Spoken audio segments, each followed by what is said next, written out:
1200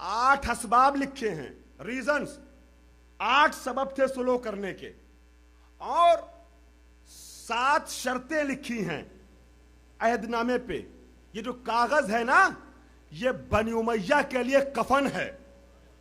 جس پہ حسن نے شرطیں لکھی ہیں سلو کی نا, کفن ہے بنی امیہ کی حکومت کے لیے. یہ کاغذ نہیں ہے. آج تک اس کفن سے اپنے جنازے کو نکال نہیں سکے بنی امیہ والے. مجھے نہیں معلوم میں اپنی بات پہنچا سکا نہیں پہنچا سکا. حسن نے کاغذ کو ایسا کفن بنا دیا تھا, اس کفن میں آج تک بنی امیہ کی میت لپٹی ہوئی ہے. عزیزان گرامی, آج تک ان کے ماننے والے پریشان ہیں, یہ کیا کر کے چلے گئے حسن. جس طریقے سے جنگ کربلا کی کوئی توجیہ وہ نہیں کر پا رہے ہیں حسین کے مخالفوں کے گناہ کی توجیہ, اسی طریقے سے حسن کے مخالفوں کی توجیہ نہیں کر پا رہے ہیں. چونکہ بات ہواؤں میں ہوتی تو اڑ جاتی, حسن نے لکھ کر کے تاریخ کے دامن میں محفوظ کر دیا پوری بات کو. عزیزان گرامی, 7 سبب تھے. پہلا سبب کیا ہے؟ مجھے لگ رہا ہے آپ سننے کے لیے آمادہ ہیں تو عرض کر دوں. پہلا سبب کیوں ہے امام حسن نے سلو کی؟ پہلا سبب لشکر کی تھکان. امام حسن کو اکیلے تو جنگ نہیں لڑنی ہے نا, ہیں امامت کا اختیار تو نہیں استعمال کرنا ہے نا, معجزہ تو نہیں دکھانا ہے نا, ظاہری اعتبار سے جنگ کرنی ہے نا, جو ظاہری پروسیس ہے اس کو طے کرنا ہے نا جنگ کا. عزیزان گرامی, اب وہ ہمارے قوم کے بچے اکثر امامت کے پاور پہ چلے جاتے ہیں. ہر جگہ نبی یا امام اپنا وہ معجزہ نہیں استعمال کرتا. عزیزان گرامی, وہ ٹھیک ہے کہ پوری زمین اور پوری کائنات پہ اختیار تھا, لیکن فرد بشر کی حیثیت سے امام حسن جنگ کر رہے ہیں. اب جنگ امام حسن کو اکیلے تو نہیں کرنی ہے نا, پورے لشکر کی ضرورت ہے نا. لشکر جو امام حسن کو ملا ہے وہ تھکا ہوا ہے. پہلی وجہ سلو کی لشکر کی تھکان ہے. کیوں؟ 4.5 سالہ امیر المومنین کے دور اقتدار میں 3 تو بڑی جنگیں ہوئی ہیں, 40 دن چلنے والی جنگیں. جنگ جمل, جنگ صفین اور جنگ نہروان. عزیزان گرامی, جنگ اتنا آسان امر نہیں ہوتا ہے, وہ بھی مہینوں ہفتوں چلنے والی جنگ, اور وہ بھی اتنا لمبا سفر کر کے طے ہونے والی جنگ. کہاں کوفہ اور کہاں سرزمین رقہ, سرزمین شام کہ جہاں جناب عمار یاسر شہید کیے گئے ہیں, وہاں تک لشکر گیا ہے نا. اب یہ جو لشکر امام حسن کو ملا ہے 12,000 پر مشتمل فوج, یہ مسلسل جنگوں سے تھک چکا ہے. حسن کے اندر اگر حوصلہ باقی ہے تو ضروری تو نہیں ہے کہ پورے لشکر میں وہ حوصلہ باقی ہو, کہ جیسے علی کے ساتھ کھڑے تھے ویسے حسن کے ساتھ کھڑے ہو جائیں. عام انسان ہے نا. پہلا سبب لشکر کی تھکان. دوسرا سبب لشکر کی بے وفائی. جنگ انسان کرتا ہے, کوئی کمانڈر کرتا ہے, کوئی لیڈر کرتا ہے, تو لشکر کی بیس پہ کرتا ہے نا. لشکر نے امام حسن کے ساتھ بے وفائی کی. کیوں؟ معاویہ ابن ابی سفیان نے امام حسن کے پاس امام حسن کے لشکر میں موجود کچھ سپاہیوں کا خط واپس بھیجا ہے, جس خط میں یہ لکھا گیا تھا, امیر شام آپ جنگ کیجئے, جنگ کے حالات جب بنیں گے تو ہم خود حسن ابن علی کو گرفتار کر کے آپ کے حوالے کر دیں گے. جب اپنے لشکر میں لوگ ایسے ہوں تو پھر جنگ کیسے کی جا سکتی ہے؟ اور امیر شام نے یہ لکھا تھا, آپ کیسے سپاہیوں پہ بھروسہ کر کے ہم سے جنگ کرنے کو تیار ہیں؟ آپ کے سپاہیوں کا تو یہ عالم ہے. لشکر کی بے وفائی. تیسری چیز لشکر کا متضاد عناصر پر مشتمل ہونا, ایک دوسرے سے ٹکرانے والے نظریے. سارا لشکر امام حسن کے ساتھ جو تھا وہ امام کو امام مان کے نہیں تھا. میں عرض کر دوں آپ کی خدمت میں, صرف اور صرف امام کو امام ماننے والے امام کے ساتھ نہیں تھے. کئی طرح کے گروہ تھے جو امام کے ساتھ تھے. کوئی مال غنیمت کی لالچ میں تھا, جنگ ہوتا تھا پہلے نا, لشکر میں لوگ شریک ہوتے تھے مال غنیمت کے لیے, کہ علی ہمیشہ جیتتے تھے, حسن بھی جیتیں گے, مال غنیمت ملے گا. بہت سے لوگ مال غنیمت کے لالچ میں ہوتے تھے. عزیزان گرامی, کچھ اس لیے لشکر میں آتے تھے کہ دل نہیں چاہتا تھا مگر قبیلے کا سردار ہے اس لیے ہیں. کچھ بغض معاویہ میں آئے تھے, کچھ وہ تھے جو حسن کو واقعی امام مانتے تھے. اس طریقے کے اور بھی اسباب تھے جس کی بنیاد پر یہ لشکر تھا امام کے پاس 12,000 کا. عزیزان گرامی، یہ تین چیزیں ہو گئیں لشکر کا متضاد ہونا، الگ الگ فکر پر مشتمل، یعنی یونائٹ نہیں تھا، ایک فکر کا لشکر نہیں تھا، کوئی ادھر جا رہا ہے کوئی ادھر جا رہا ہے، کسی کی یہ فکر ہے کسی کو وہ فکر ہے، سب آپس میں لڑنے والے ہیں. تو جو آپس میں لڑنے والے ان کو ایک کر کے کیسے چلیں گے امام حسن؟ چوتھی چیز جو ہے، چوتھا سبب وہ ہے سرداران لشکر کی بے وفائی. امام حسن کے لشکر میں جو 12 سے لے کے 16,000 تک کی تعداد بتائی جاتی ہے، ان 16,000 میکسیمم 16,000 جو لشکر ہے نا امام کا، 16,000 میں 8,000 سپاہیوں کا جو کمانڈر تھا اس کا نام ہے عبید اللہ ابن عباس. حضرت علی کے جو چچیرے بھائی تھے اور شاگرد تھے مولا کائنات کے عبداللہ ابن عباس، انہی کا بھائی ہے عبید اللہ ابن عباس جو امام حسن کے لشکر کا کمانڈر ہے. جناب عباس ابن عبد المطلب کا بیٹا ہے، مگر اس نے امام حسن کو دھوکہ دیا اور راتوں رات بک گیا امیر شام کے پیسوں کے اوپر، اور اس نے امیر شام سے جا کر کے ملک ہو گیا. اسی طریقے سے 4,000 کا لشکر لے کر کے سعید ابن قیس جا کر کے مل لیا امیر شام سے. اب کتنے سپاہی بچے؟ وہاں تو 60,000 کا لشکر پہلے ہی آیا ہے لو میں، یہاں 16 تو اس میں سے بھی 12 الگ ہو گئے، 4,000 بچے ہیں. عزیزان گرامی، اب ان 4,000 کے درمیان پانچواں سبب کیا ہے؟ سعید ابن قیس اور معاویہ کی سازش وہ یہ ہے کہ یہ جو افراد امام حسن کے ساتھ ہیں ان کے درمیان ایک افواہ پھیلا دی کہ تم کیا جنگ کے لیے تیار ہو؟ حسن نے تو معاویہ سے صلح کر لی ہے، اب یہ لشکر بھی پس و پیش میں کا شکار ہو گیا، کیا کریں؟ حسن نے جب صلح کر لی تو ہم کیا کریں گے حسن کے ساتھ رہ کر کے؟ دیکھا آپ نے، یہ 5 چیزیں. عزیزان گرامی، چھٹی وجہ صلح کی وہ یہ ہے کہ جو 5ویں امام فرماتے ہیں شیعوں کی حفاظت کرنا. جو تھوڑے سے افراد امام کے چاہنے والے تھے واقعین شیعہ، ان کی حفاظت. عزیزان گرامی، میں نے عرض کیا میں تحقیقی طور پہ گفتگو کر رہا ہوں، مگر ضروری نہیں کہ آپ تحقیق سمجھ کے سنیے، آپ مجلس سمجھ کے بھی سن سکتے ہیں. مل کے سلوہ پڑھے باز بلند.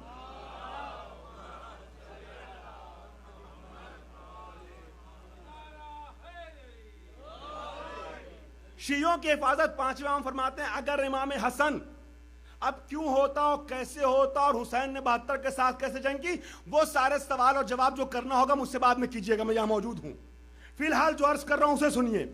5ویں امام فرماتے ہیں کہ اگر امام حسن جنگ کر لیتے تو روئے زمین سے شیعوں کا خاتمہ ہو جاتا. اس جنگ کے نتیجے میں شیعوں کی حفاظت منظور تھی امام حسن کو، اور ایسے حالات بنے تھے کہ یہاں ممکن تھا یہ. اور 7ویں وجہ کیا ہے؟ مصلحت اسلامی کی اقتضا. یہ میں نے عرض کیا کہ شیعہ مصنفین میں سب سے معتبر رائٹر جس نے صلح حسن پہ گفتگو کی ہے اس کی کتاب سے نقل کر رہا ہوں میں، اس کی کتاب سے. رسپانسیبل وہ ہیں، لیکن پھر بھی جتنا میں جواب دے سکتا ہوں اپنے جوان بھائیوں کو جواب دینے کے لیے تیار ہوں مجلس کے بعد. 7ویں وجہ جو ہے وہ کیا ہے؟ مصلحت اسلامی کی اقتضا. عزیزان گرامی، ابھی معاملہ یہ ہے کہ روم جو ہے نا وہ گھبرایا ہوا ہے. اس زمانے کی 2 بڑی طاقتیں تھیں صدر اسلام میں، ایک ایران جو فتح ہو چکا ہے، لیکن دوسرا روم. روم جو ہے وہ اسلام کو اور مسلمانوں کو اپنے لیے خطرہ محسوس کر رہا ہے، چونکہ سرحد روم تک اسلام جا چکا ہے. آپ دیکھ رہے ہیں یورپ کی طرف پورا، وہاں سے عرب سے اسلام بڑھ چکا ہے، پوری بیلٹ فلسطین، شام، مصر، یہ وہ سب فتح ہو چکا ہے. روم کا چاہتا تھا اس کو مسلمانوں کو دبا دیا جائے، اور روم اسی بات کا منتظر تھا کہ مسلمان آپس میں لڑیں. عزیزان گرامی، چونکہ اس کے پہلے کی جنگوں میں ظاہری طور پہ تھوڑا کمزور ہو چکے ہیں مسلمان، اب روم اپنے کو آمادہ کر چکا ہے کہ اب اگر جنگ ہوئی گی تو ہم کود پڑیں گے، اور وہ اس بات کا منتظر تھا کہ جنگ ہو، ان کی جنگ سے ہم فائدہ اٹھائیں. اور یہی وجہ ہے کہ جب مدائن سے واپس گیا ہے امیر شام اپنے لشکر کو لے کر کے، تو شام کے دروازے پہ تبوک کے پاس لشکر روم کا موجود تھا اور جنگ کرنے کے لیے آمادہ تھا. اور امیر شام نے پیسے دے کر کے مصالحت کی ہے روم کے لشکر سے، روم والوں سے پیسے دیے ہیں باقاعدہ، بڑی دولتیں دی ہیں، بڑی دولت دینے کے بعد جنگ کو ٹالا ہے۔ عزیزان گرامی، تو ایک مسئلہ یہ بھی تھا کہ مسلمان آپس میں خانہ جنگی کا شکار ہوں گے، ادھر غیر مسلم کو فائدہ پہنچے گا۔ اور 8ویں وجہ جو آپ کے سامنے عرض کر رہا ہوں، مجلس کا رنگ اس وجہ میں پایا جاتا ہے۔ 8ویں وجہ، اہم وجہ یہ تھی کہ امام حسن کو امیر شام کی ایک سازش کو ناکام کرنا تھا۔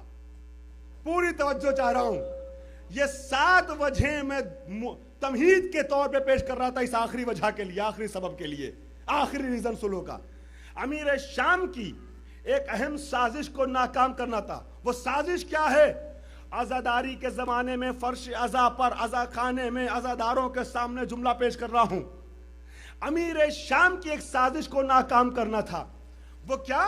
جب نبی نے مکہ فتح کیا ہے، فتح مکہ کے موقع پہ پورا خاندان بنی امیہ گرفتار کر کے سامنے لایا گیا ہے، اور ان گرفتار شدہ قیدیوں میں معاویہ بھی تھا۔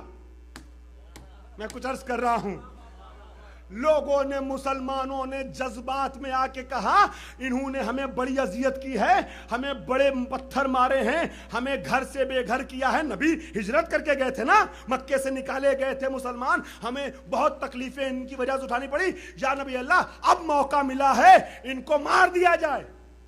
فتح مکہ، جب مکہ فتح ہوا ہے، ان کو قتل کر دیا جائے۔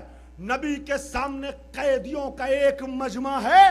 لوگ یہ سمجھ رہے تھے قیدی جس میں پورا خاندان بنی امیہ ہے، یزید کا پورا خاندان ہے، یہ سمجھ رہے تھے کہ اب تو ہم تہہ تیغ کر دیے جائیں گے۔ مگر نبی نے پورے مجمع پہ نظر ڈالی، جس مجمع پہ یزید کا باپ بھی موجود تھا۔ نبی نے رحمت للعالمین ہونے کی ایک اور دلیل دیتے ہوئے ایسے بدترین دشمنوں کے لیے فرمایا، انتم الطلقاء، تم سب کے سب آزاد ہو۔ طلقاء عربی میں کسے کہتے ہیں؟ وہ غلام جو جنگ میں گرفتار کر کے لایا جاتا ہے، اس کے اوپر احسان کرتے ہوئے اگر فاتح قوم کا کمانڈر آزاد کر دے تو اسے طلقاء کہتے ہیں۔ میں کچھ عرض کر رہا ہوں، اسے طلقاء کہتے ہیں۔ نبی نے کہا انتم الطلقاء، تم سب کے سب آزاد ہو۔ یہ طلقاء جو ہے نا، یہ ایک داغ ہے، ایک دھبا ہے جو کہیں نہ کہیں غلامی کی طرف اشارہ کرتا ہے۔ توجہ چاہ رہا ہوں، حسن ابن علی نے دیکھا تھا، حسن ابن علی کو پتا تھا کہ معاویہ کو رسول اللہ نے خاندان بنی امیہ کو فتح مکہ کے موقع پہ کہا تھا انتم الطلقاء، اور معاویہ یزید کی طریقے سے بے وقوف نہیں تھا۔ میں کچھ عرض کر رہا ہوں، یزید کی طریقے سے فتین تھا مگر یزید کی طریقے سے بے وقوف نہیں تھا۔ معاویہ حسن سے جنگ کرنا ہی نہیں چاہتا تھا، حسن کو قتل کرنا ہی نہیں چاہتا تھا، اس لیے کہ جو داغ اپنے دامن پہ یزید نے لیا، وہ جو اپنے کو کاتب وحی لکھواتا تھا، وہ معاویہ اپنے دامن پہ رسول کے فرزند کے قتل کا دھبا نہیں لے سکتا تھا۔ تو وہ جو آیا تھا جنگ کرنے کے لیے نا، حسن کو مارنے نہیں، بلکہ وہ آیا تھا کہ جب جنگ ہو جائے گی نا، جب جنگ کے حالات بن جائیں گے تو جنگ کے دوران ہم فاتح ہوں گے تو حسن کو گرفتار کر کے میرے سامنے لایا جائے گا۔ میں عرض کر رہا ہوں، حسن کو قتل نہیں کرنا چاہتا تھا، وہ یزید نہیں ہے عزیزان گرامی، وہ معاویہ ہے۔ حسن کے قتل کا دھبا نہیں لینا چاہتا تھا، اس کا پلان یہ تھا، اس کی سازش یہ تھی کہ جنگ کے آثار بن جائیں، اس کے بعد حسن کو گرفتار کر کے لایا جائے، اور جب حسن گرفتار کر کے لائے جائیں گے تب ہم حضرت حسن کو آزاد کر کے اپنے دامن پہ لگے ہوئے یبن طلقاء کے دھبے کو ہٹا دیں گے۔ حسن نے صلح کر کے یزید کی سازش کو ناکام کر دیا، جس کے نتیجے میں حسن کی بہن زینب کبریٰ کو یہ موقع مل گیا کہ دربار یزیدی میں حاکم کی نگاہ میں نگاہ ڈال کے آواز دی، یبنت طلقا، اے میرے بابا کے آزاد کردہ غلام کے بیٹے۔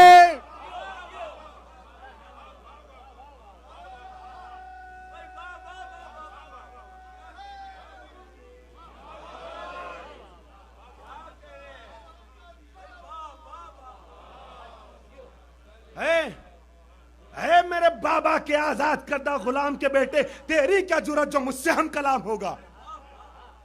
عزیزان گرامی، زینب کو یہ موقع مل گیا، اگر حسن صلح نہ کرتے تو یہ موقع نہ ملتا، یزید کے خاندان سے دھبا ہٹ جاتا۔ وہ دھبا باقی رہا حسن کی دور بینشی کی بنیاد پر۔ یہ 7 چیزیں آپ نے سن لی، 8 چیزیں۔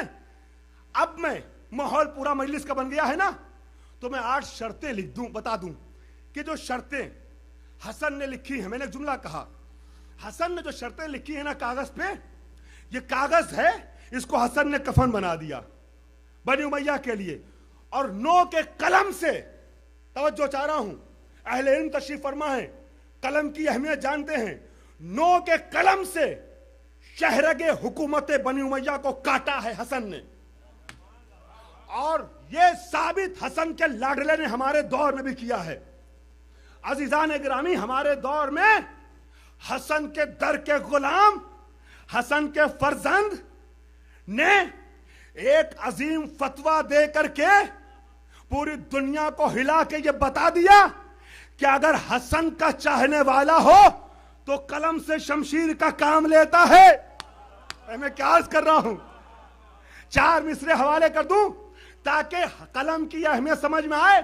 شاعر کہتا ہے، آواز دی شاعر نے کہ ضیاء علم میں کچھ تنہا دم نہیں ہوتا، ضیاء علم میں کچھ تنہا دم نہیں ہوتا، عمل کا نور بھی جب تک کہ زم نہیں ہوتا۔ 4 مصرے پر توجہ چاہوں گا پورے مجمع کی۔ ضیاء علم میں کچھ تنہا دم نہیں ہوتا، عمل کا نور بھی جب تک کہ زم نہیں ہوتا۔ بتا رہا ہے یہ رشدی کے قتل کا فتویٰ، قلم کا وار بھی خنجر سے کم نہیں ہوتا۔ مل کے سر